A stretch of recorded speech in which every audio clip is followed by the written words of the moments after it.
These teams, though, Charlie, they don't really like each other. You alluded to it earlier. York clearly has their number. A really interesting choice of words between both coaches after this one. Before we get your thoughts on it, let's have a listen. Not at all. No, not at all. Not at all. I think that York is probably the weakest team on the playoffs.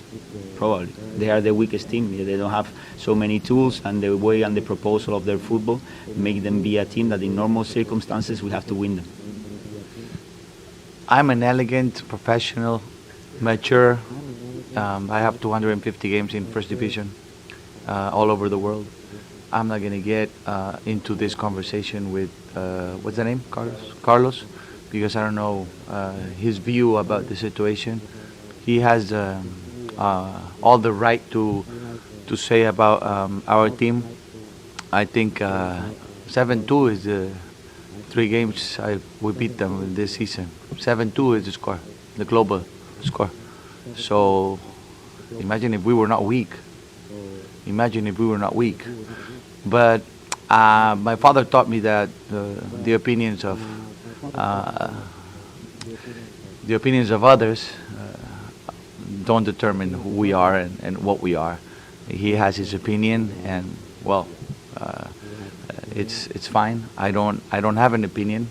I really don't have an opinion of him or Ottawa. Ottawa is a great team, They have great players. Maybe their weak side is in another place, right?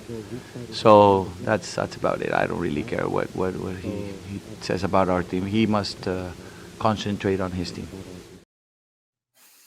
Charlie? That was icy. I mean, there's so many things to break down. First of all, York are the weakest team in the playoffs, according to Carlos González, but he has now lost 3 in a row to them. So that's one thing about this. To be fair, is he thinking only between York, Cavalry, and Forge? I have to assume that he means in the top 4, but even so, even in the kindest and most generous interpretation we can make, he means, on paper maybe they're the least talented of those 4 teams, and right. maybe that's not untrue. But the fact remains that you just lost to them, and you lost to them 4-1 last time. Yeah. For sure. It's an unusual fight to have at that time, no? Yeah, it's just not I just don't think a great look. But Benjamín Mora, very funny in response. You can tell that he has a little bit of that experience on reality television in Mexico. The kind of asking a reporter to remind him what Carlos's name was. Yeah. It was almost like he was in the diary room of Big Brother. Exactly. That's what it was. All this makes me think, and seeing this makes me think, is I am desperate to see these teams play each other in the playoffs. That'd be nice. That would be incredible. We might get our first ever actual coaching fight on the sideline. But yeah, this is drama. This is what you want in playoff season. You want teams that don't like each other, right? You want it to mean something to them.